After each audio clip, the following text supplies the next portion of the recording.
Hello, welcome to Cardboard History. I'm David. Today I want to talk about my plans for the National. Now, this is my first time going to the National, and I am excited, but I'm also trying to kind of go forward knowing that I don't really know what to expect. I have tried my best to prepare by looking over kind of the layout of everything, try to get my budget list together of cards that I'm looking for so I don't just go in there and completely forget what I'm doing. And I've also just been watching some videos of some other people who have made some great recommendations. So a few of the things that I've been doing to prepare, I'll share this, and if anyone's interested, let me know, and I can certainly pass this along to you. But I took the interactive map and kind of put this together. It makes it a little bit easier for me to see where everyone's going to be located, especially dealers that I know from past shows, without having to kind of click around. So I've highlighted auction houses in blue. Anyone that I know, like this is probably doing jerseys, this is more framing, it's not necessarily card sales, I've put in this orange color, and then I've highlighted in green any booths that I know for sure I want to check out. So I know like Craig Halbig, Chapel, Heckathorn, Jack's Cards, Legacy Cards are all dealers that were at Strongsville that I spent quite a bit of time at their booths. And so I've kind of just tried to go through and spend some time looking at this map, figure out where things are so I know where I want to go. And then I'm going to have this on my tablet with me so I can make notes off to the side in the margins and aisleways of, hey, I saw this card here, I saw another card somewhere else. So I'm hoping this will be something that can help me stay organized. You can always go into a show with all these plans on how you're going to be organized, and then it all falls apart. And so trying to be as prepared as I can, but it won't surprise me at all if I just walk in and just forget what I'm doing. So beyond that, some of my plans for while I'm at the show, I'm planning on being there Thursday and Friday. So I live about 2 hours west of Cleveland, and I'll be driving Thursday morning. I'll stay overnight Thursday, go to the YouTube get together and see a lot of other fellow YouTubers there, and then Friday go to the show all day. And I might try to do something in the evening if that's a trade night or some other event going on, or I might just head home after the show is over. So either get home at a decent hour or get home really late. We'll just see what kind of energy I have or what kind of funds I have left. But so that's kind of my plan for when I'm going to be there. As far as some other things I have in mind, I am planning on bringing at least one card to use as potential trade bait or to sell, and that is my 58 Jim Brown. There it is.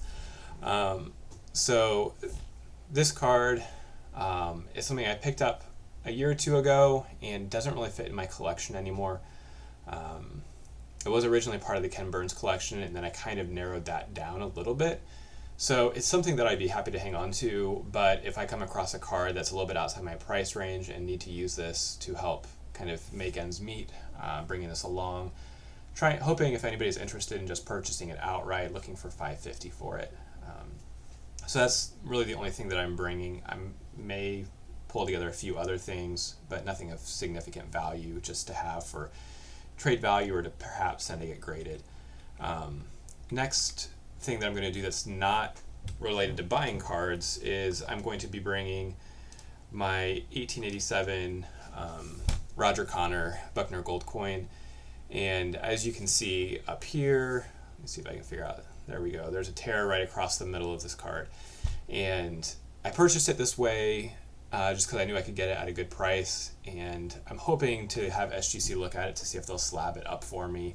If not, maybe talk to some people about paper restoration and see if I can get it put back into one piece so I can get it slabbed as an authentic card at least, and just kind of that way to protect it down the road, because I don't want it to get further damaged.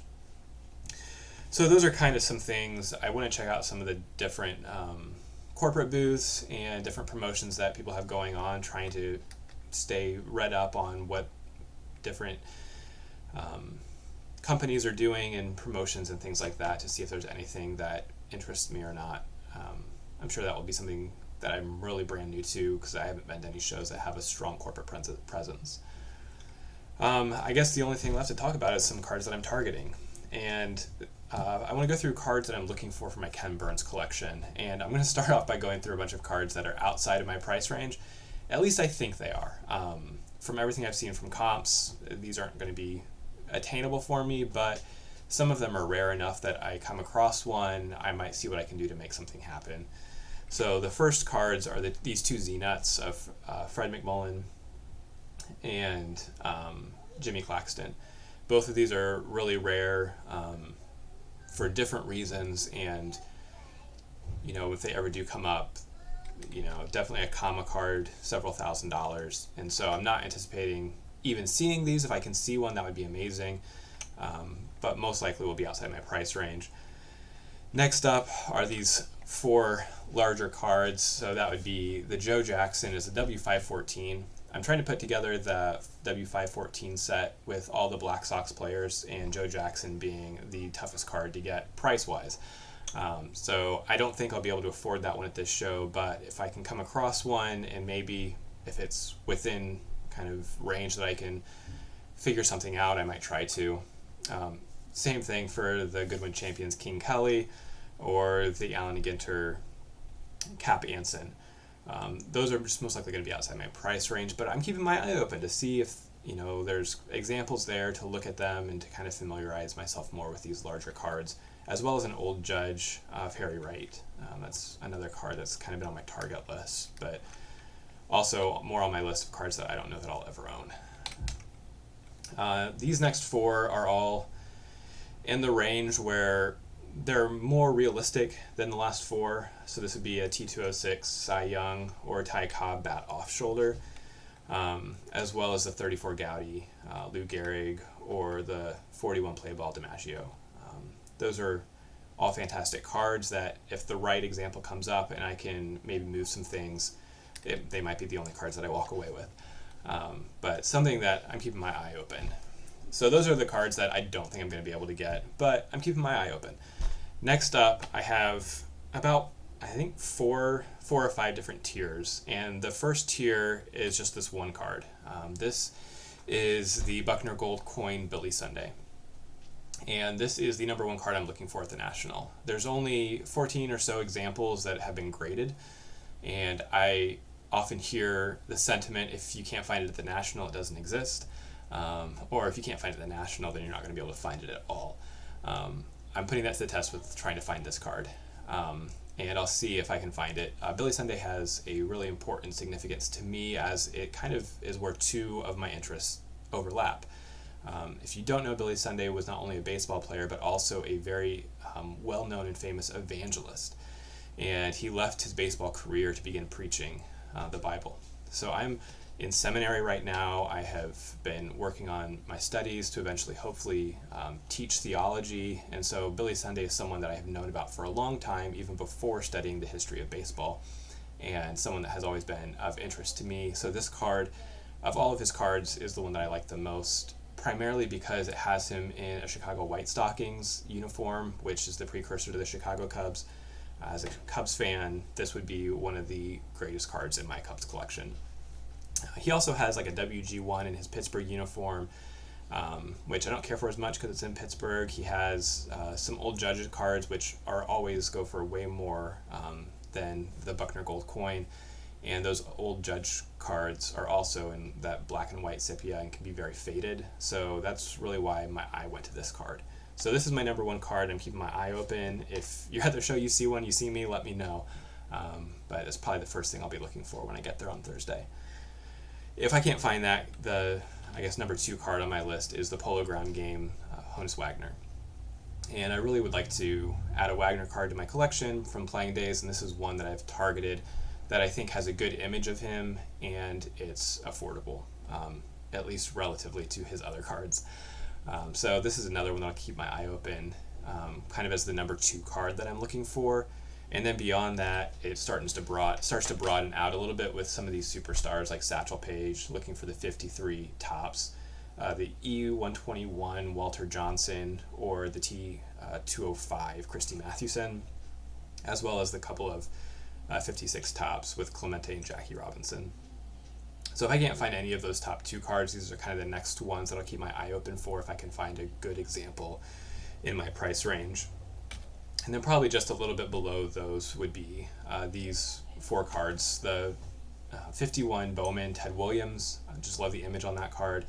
The other 3 are from the Fan Craze set, so 2 executives with Harry Pulliam and Ban Johnson, as well as Jimmy Collins.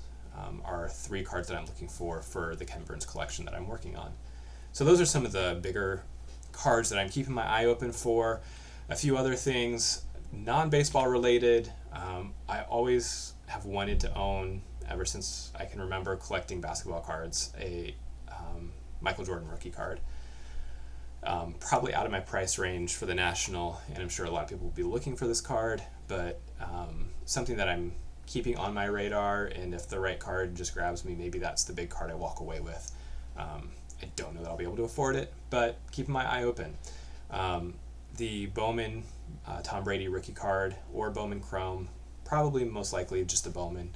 I've been a lifelong Brady fan, was a fan of the Patriots going back to the Drew Bledsoe days, so this is a card that I would just love to have in my collection from the sentimental stand as well as his status as a great player.